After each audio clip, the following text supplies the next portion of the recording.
Hello, everyone, and I welcome you in Cannes to this very interesting panel discussion. Today, I'm joined by Poppy Mason-Watts. Poppy, you're the Chief Growth and Impact Officer of WaterBear, right? That is correct, yes. Thank you for having me. Hello. We are also here with Béatrice de Noret. Béatrice, you're Group Chief Growth Officer of Bell Group. Bell is the owner of the famous Laughing Cow, for example. And Baby Bell. And Go-Go Squeeze. We got them all now. And Thomas Kolster. Thomas, you are a famous author of books about sustainability marketing, The Hero Trap, for example. And you're a sustainability and marketing advisor. The only guy who doesn't have growth in the title, but I can add better growth. Okay, so welcome again. And today our goal is to unpack how brands are collaborating for good, right? So why collaboration, and why do we believe at Ipsos we think it's important for brands today? So we'll try to develop how brands and partners, NGOs, can collaborate for good. And as marketers, we've learned in the past years some hard lessons about brand purpose, right? One of the lessons we've learned is that the importance of engaging with people and get it right with people, right? If a brand is preaching too much, there is backlash, ultimately, right?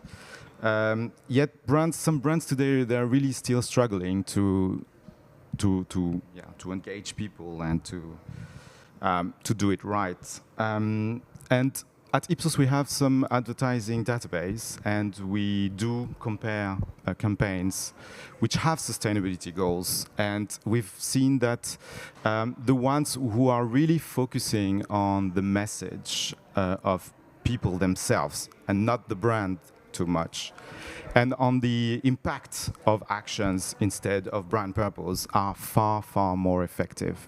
So one of the big learning we have is that, of course, brands can do good, but they cannot really too much overshadow the impact they do. But we know that, of course, creating sustainable campaigns is a difficult art. I cannot be there without saying that brands need absolutely to be creative, right? However, brands, they see the risk as much as they see the opportunity. And to be vocal, they can be sometimes unauthentic, right? So if they are unauthentic, campaigns backfire, greenwashing, and so on. So on the other hand, if brands are polishing too much what they say, they just remain unnoticed, and basically people don't remember what they have to say. So I think that's why I believe collaboration is a key topic, because it allows brands to really remain authentic, then remain memorable. And they can be powerful vehicle of storytelling, but also social change. Right. So that's the topic of today. And before we explore the topic together, I just wanted to share one last insight about a research that Ipsos has done. We've surveyed 60 causes and 200 brands. And one of the big learning we have is first that it's good news. 95% of people are very engaged into at least one cause in their life, right? So people are ready to act on the world and do social change. What we've done as well is that we've tried to link how engaged audience with brands, they do connect also with some causes in particular. So let me just take you an example, and after that we'll dive into the topic of today. Let's take defending women's rights.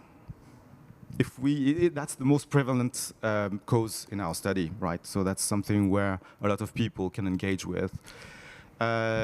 But if we take the first brand that scores very high on defending women's rights, guess what? It's Netflix.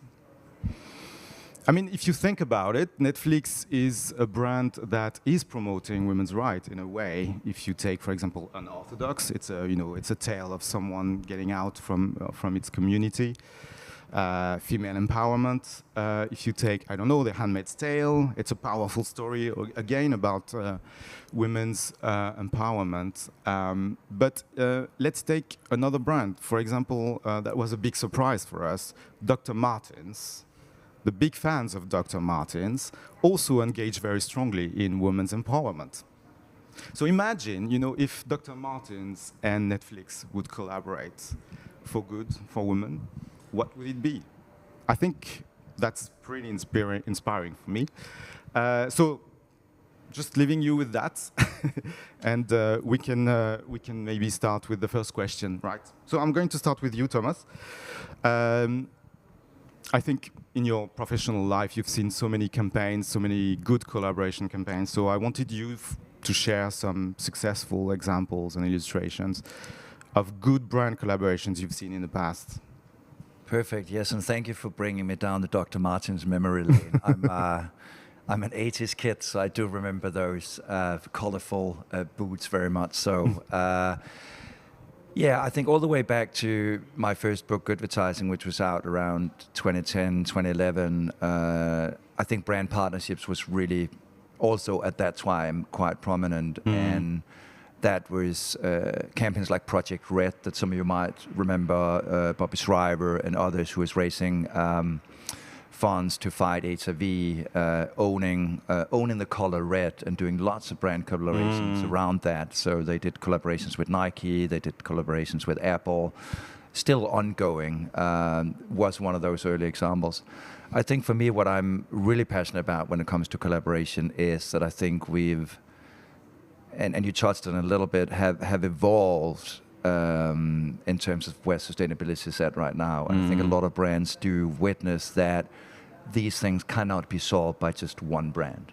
We actually need to work together to fight some of these much more systemic challenges. One thing could be packaging, where you see form of foes or competitors come together, whether it's PepsiCo or Coca-Cola, who suddenly work together to look at packaging. So I really do think that collaboration is one of those big drivers. It's also one of the sustainable development goals for those who are a bit nerdy, the UN Sustainability Goals, number 17. So I do think there is a lot of power in collaboration. Also, one campaign that I want to bring up that I also had in my latest book, The Hero Trap, was from II. And I know it's one of those campaigns that's been talked a lot about, the outdoor retailer II in the US. Because you talked about this idea about courses. How do we bring things down to something that everybody understands? And I think what they did so well was they said, on the busiest shopping day of the year, Black Friday, we're an outdoor company. People are passionate about nature. Could we do something around that? And what was great about it as well was it was something that could go both sides in the US. So both people who are more climate skeptical, so just people who love nature in general. So they said, go outside, enjoy the outdoors. And when we did a bit of the research, the interesting thing was also the slow beginning of the campaign was, 1.2 million people, but then it quickly grew and grew and grew, and more organizations actually joined.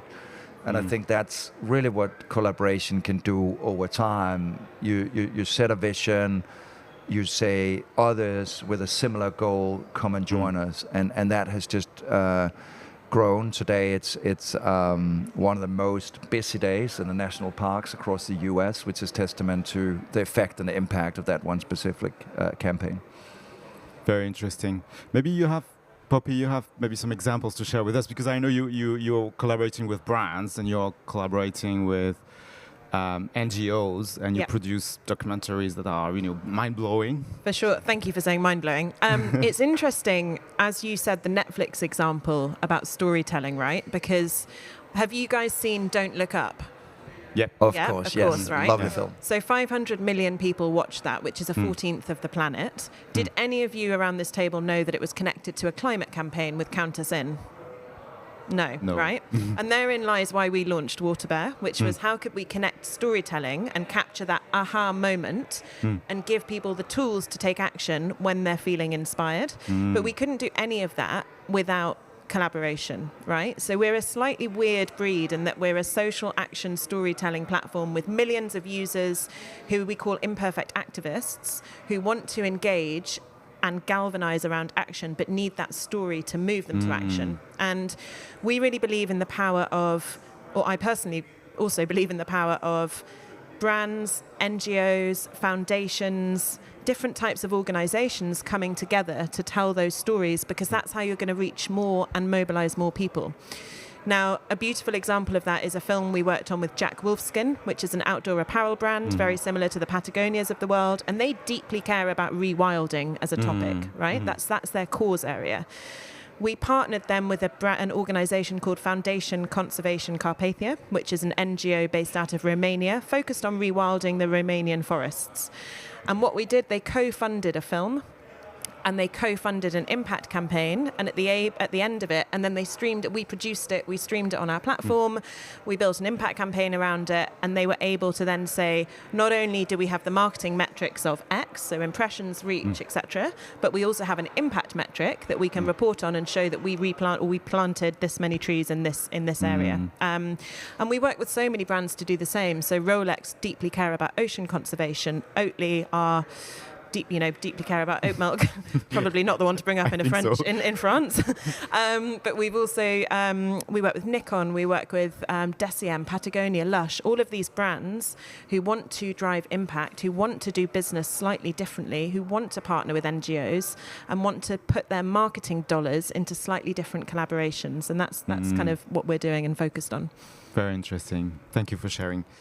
I wanted to ask you a question, Beatrice. So, from a big advertiser like Bell, how do you make sure you align your company's purpose with potential collaboration you wanna start with NGOs or other brands? I would be curious to hear about what you have to say. So you're right. So at Bell, we have a purpose which is for all, for good. So which is super broad, but really anchored into our brand portfolio. And each brand, being the Lausinko, Kiri, Boursin, Go Squeeze, or Babybel, global brands, have their own social role and the brand purpose that we activate. And we believe a lot in collaboration and cooperation. So it can be in several areas. If you take the example of the Lausinko, we often say that we sell portion of goodness. So it's really in the triangular portion, you have all the nutrients that are required to properly feed the population. But the needs are very different. So you may not know, but the Lausinko, it's in 120 countries with more than 100 recipes.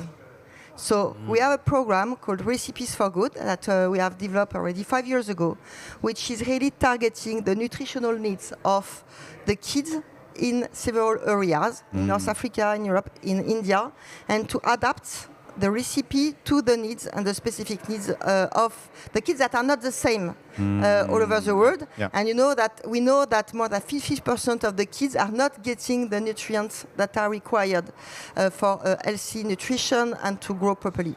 So we have adapted these recipes in collaboration with nutritionists, with scientists.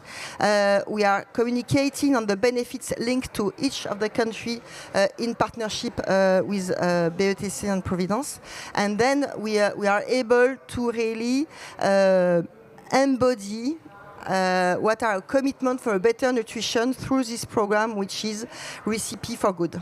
And in the same area, we have also a program which is called Portion for Good, which is really this ability to have local partnerships with local NGOs to be able, because when we have seen that in every crisis, a sanitary crisis and so on, we are required to provide some the Lausinko portions, because it can easily travel, it can be ambient, it can be really, it's portion that you can distribute one by one. So we are really supporting local NGOs, and each country we have a global program, but each country is looking for its own partnership to leverage the strengths of the global brand, but really bring the local magic of what is relevant to the country and to the partnership, and be able to tailor the program we have.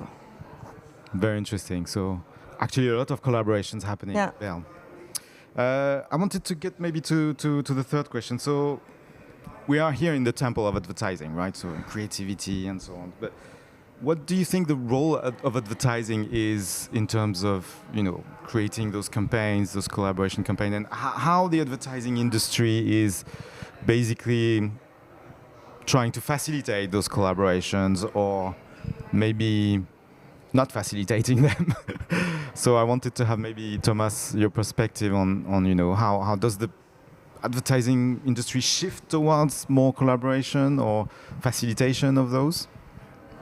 I think the industry are sort of maturing on this topic, seen over time, and also actually not just non-profits collaborating, but brands collaborating on big issues, which I think is also a big potential, especially now when we see on a global scale politics changing, funding changing. This is where I think there's a real opportunity for brands to step in and fill that funding gap on a lot of these powerful issues. As we see with Bell Group, where nutrition and food deserts that we see across the world, or calorie deserts, or nutrition deserts, this is an opportune moment for a lot of brands to actually go in and collaborate on some of these pivotal areas. So I think the industry is slowly waking up, and I do also see more brands working together on this. One of the prime examples that came out of Cannes last year, which did very well, was from DP World, container harbor company out of the Emirates, who actually asked themselves this question. We have all these containers being shipped around the world that are being set at a certain degree to keep the food fresh. But what happened if we just dialed that down a couple of degrees? Would that still be enough to transport the food? So there was this minus 15 collaboration, which I thought was very, very clever. Other shipping companies joining this this effort. So I do see that we're at an interesting time also, because what does that mean? It means that every brand can save resources, every brand can save emissions. So I do think there is a lot of potential areas where brands can benefit from an economic point of view. We can create better impact together. And I think just the fact that today we're sitting in the Sustainability Hub in the Palais, which is a new initiative created by a partnership between ACT Responsible and Cannes Lions, showcase that I think the industry is getting ready. And I really do encourage now, in times where a lot of non-profits, a lot of important societal issues are lacking funding, that we as companies, we as advertisers, we as brands can step together and actually solve some of these really pivotal things. Thank you. I think just coming back to you, before coming back to you again after that, Poppy, but do you think, how does your agency support you with these collaborations? Is the collaboration coming from Bayer originally, or is it maybe something that agency proposes? Yes, or? We have a close partnership with our agency for sure, and we have, it's not a partnership, it's really setting together the strategy of the brand on the long term, on how we build the brand, how we build the brand at a global level, because we strongly believe in the strength of a global brand, but how as well we activate in a relevant way at a local level. So the partnerships can be in several aspects, and it can be on social causes, as I told you, on TLC. It can be indeed on environmental causes. So we are, for instance, working with WWF on a global partnership for sustainable dairy and sustainable farming, which is super important on the dairy aspect, because part of the CO2 emission and the resilience of the food model is really linked to the upstream, and our scope 3 is much more important than our scope 1. And WWF, we are really embodying through Kiri brand that time, working more on biodiversity to make sure that each brand has its own territory. So we have global commitments embodied through the brand, and yes, we work it closely because it's part of the ecosystem of the brand strategy. It's not activation, it's really what is our brand strategy and how the partnerships and cooperation can leverage this brand strategy to engage the consumer. And you said it, the consumer don't want to be educated, they want to be engaged. And for me, this is the role of the advertising. It's really impact and engage in our consumer in a positive way. Superb, thank you. Maybe, Poppy, before you were saying that the partnership of the brand you were talking about was measuring the number of trees they planted. So I'm a bit curious to hear about how do these brands and how do they measure effectiveness? Of course we have like return on investment, we have like return on brand, but what is return on impact maybe? Of course, and it's the question I think I get asked most because my role is make money for the organisation, but also make as much impact as we can for the organisation. And they're often kind of seen as two very different things, but we put them together because we believe that if we can channel or encourage brands to be spending in the right place, we can ultimately we can change things, right? When it comes to measurement and metrics, I always say that I think brands should think about doing away with traditional marketing metrics and incentivizing impact metrics, but recognize as a marketeer that it's going to be impossible to do that in the short term because everyone has to report to shareholders and everyone needs to show their ROI. So instead we say have a dual metric, which is impact and traditional marketing ROI. When it comes to measuring impact at Waterbear, we're real nerds about it. We set the organization up with the core premise of wanting to create as much change as possible. So we measure everything from how we are producing a film to the creators that we're working with, to the filmmakers we're working with, making sure there's a percentage of creators and filmmakers from the global south, making sure that we have a decentralized production model, making sure that we're Albert certified, so no plastic water bottles, single-use plastic, etc. So there's that kind of measurement. Then we're looking at measurement and behavior change after someone has watched or engaged with a story. And I think it's important to caveat that I really love the recipes, right? Because on Waterbear, it's not just films, it's also content and small stories, articles, podcasts, any kind of story that might inspire someone or galvanize them into action. So when it comes to story metrics, it's we set the metrics with each organization, right? So Rolex are really focused on how can we build awareness around ocean conservation. So it's pre and post surveys, it's how many views have things had, it's has behaviors changed. Another organization, the Ellen MacArthur Foundation, which is an eminent or leading voice on circularity, their brief to us was, can you make circularity sexy? Very, very challenging brief, right? It's quite a dead zone word when people talk about it. But we've just made a reality TV kind of cooking format with them using food waste. Their measurement will be on mass awareness around the word circularity, but it will also be on what did you think before, what did you think after. We've also got things like petitions signed, trees on the ground, there's a whole kind of back end piece to it. I'm very happy because that's really where we play at Ipsos. So great. It sounds like we should talk after. Sounds like we have good opportunities to talk about. I think maybe I wanted to have a closing question for everyone. It's just maybe looking ahead for the future, right? So when we think about the next stage of partnerships and collaborations we want, where do we see that going in the future, right? You saying, Thomas, that some states are retreating, they are holding back some of the spends. Maybe also thinking about sharing some barriers to overcome with the public. What can we, how can we solve the basic problems we have when we want to set new collaborations? So looking ahead and looking at what are the hurdles? Would like to have some of your insights. Yeah, I can kick in maybe. As I said, I think we are at a time where there are several big systemic challenges that brands are realizing that they are better equipped doing together than alone. And so I think there's a massive opportunity in that. Why aren't we seeing that more? Why aren't that being driven more?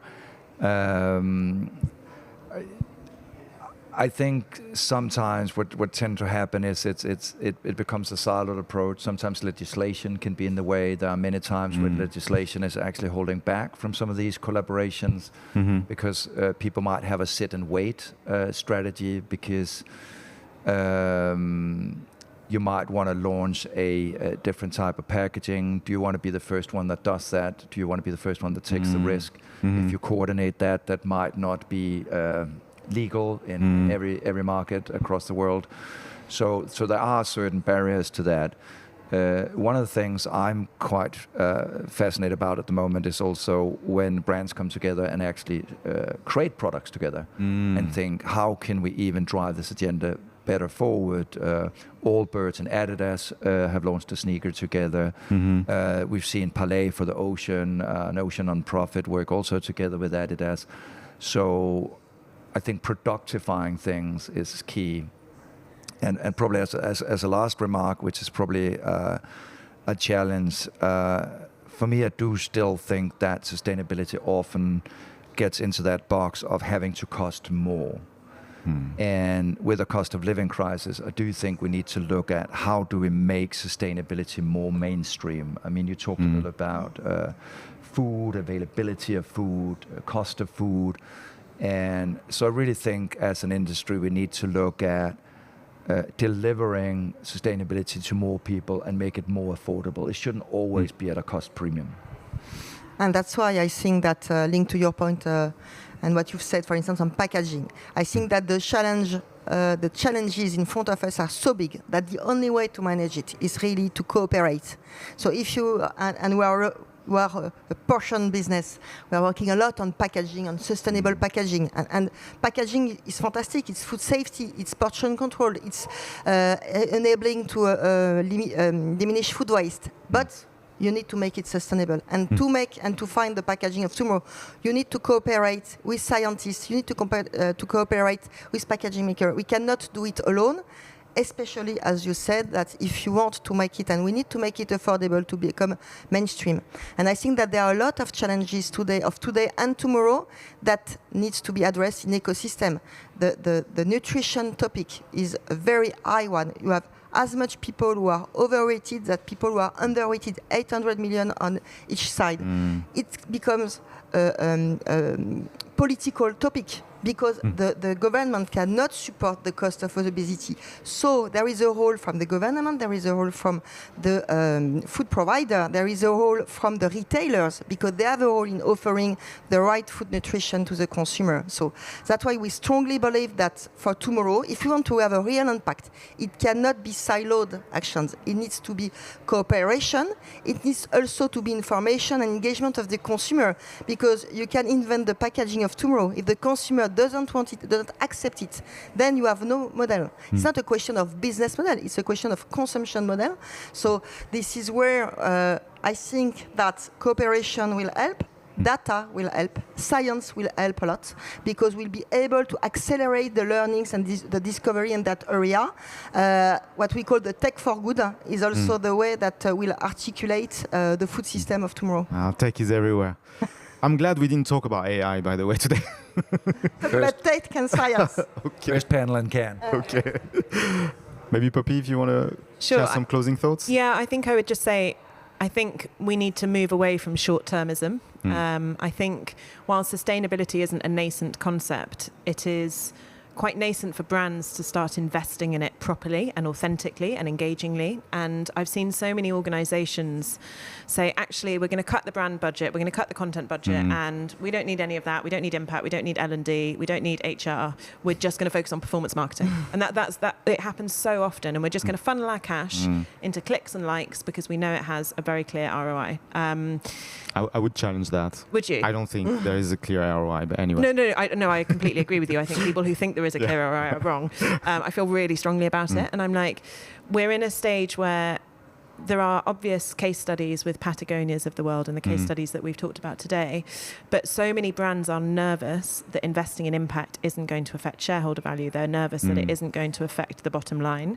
And actually there's significant evidence that shows that if you're investing in impact and purpose properly, your brand equity heightens. You've got more consumers. You've got a huge head start against the other brands. And I think we've got to move away from short-termism and start thinking long-term if we want to kind of make real change. Thank you very much, Poppy, and thank you all for being there with me today. Thank you for having us. See you next time.